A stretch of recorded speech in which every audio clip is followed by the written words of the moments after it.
All right, welcome to section 6. You've made it almost to the end of the course. Good job. Proud of you for getting this far. Most people don't, sadly. So, all right, section 6, we're going to talk about setting up your first ad campaign. All right, we're going to begin by talking about advertising 101. I want to make sure that you fully understand the concepts behind all this, so that way you can go out and actually have a successful business. Most people, especially in the online business space, they don't really think about the fact that this is a real business and you have to run some ads. People, I don't know why, but there's just this underlying idea that it just happens without any effort, and that's just not true. So the importance of traffic. So what is traffic really? It's just people, right? People that come to your site.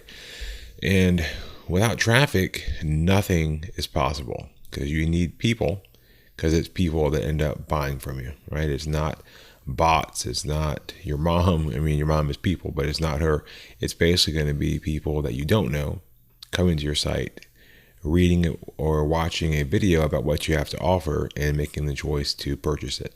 So we're going to really talk about the different ways that you can get traffic, and then we'll dive into a certain way that I like for people to start with, because I think it's probably the easiest way right now. So there's really only 3 different ways to get traffic.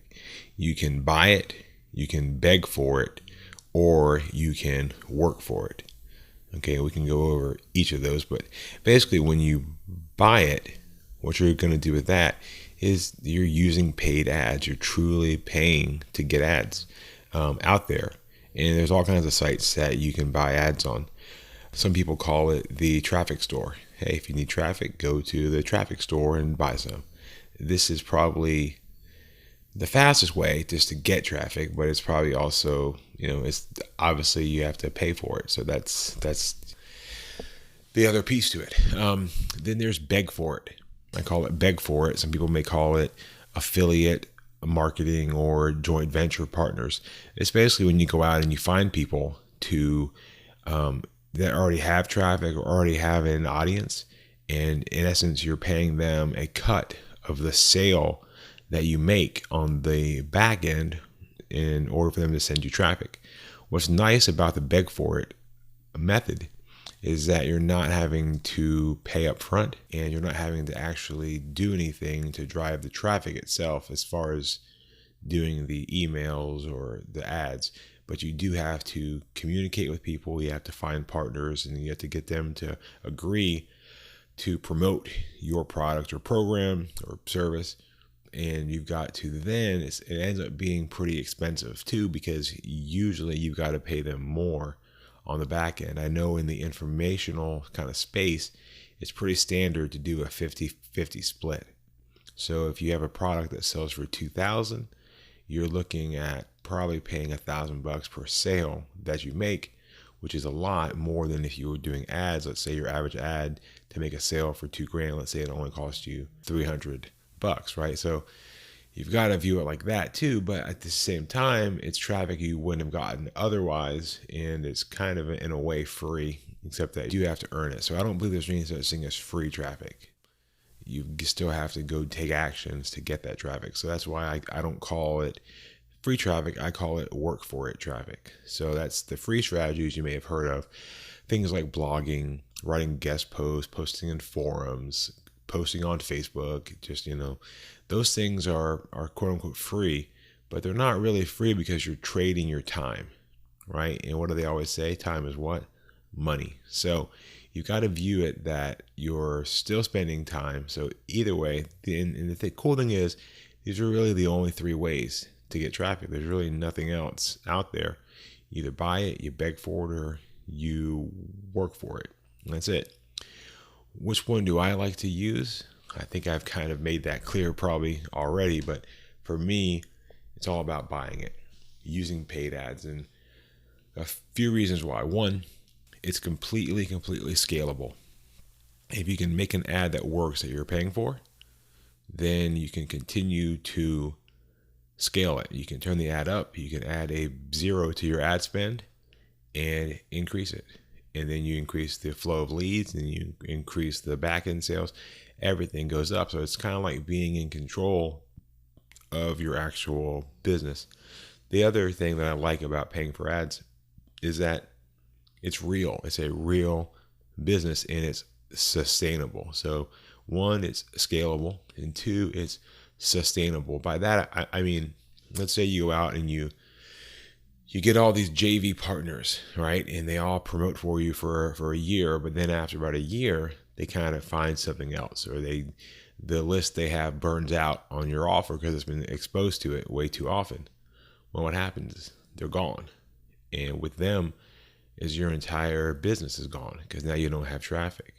Or say you do free strategies, like you do blog posts and all this stuff, and you do great, and you do SEO, and you're ranked for your keyword, and life is so good.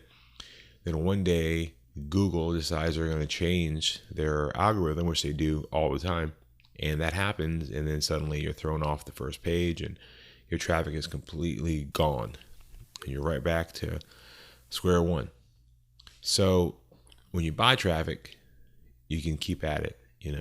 It's scalable and it's sustainable and it's real. The last reason, and it's cool because this is also an S, is that it's sellable. By that I mean, if you create a real company with a really good product and good paid ads that promote that product, that sell it, that return what we call an ROI, which we'll come on to that here soon, you actually now have a sellable business, one that you could turn around and sell for a profit, I would hope. And that is very, very cool because you've built an asset. So that's the reasons why I like paid traffic. Now, you can still go back for traffic. You can still work for traffic. You probably should, but you really want to start by being focused on the paid stuff because that's where you're going to find what you need to grow a scalable, sustainable, sellable business.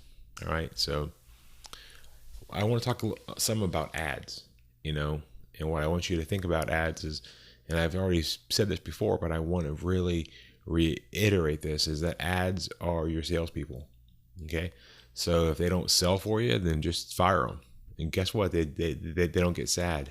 They just go away, So a lot of times I'll see people, they'll write this ad and it doesn't work and they really take it personally.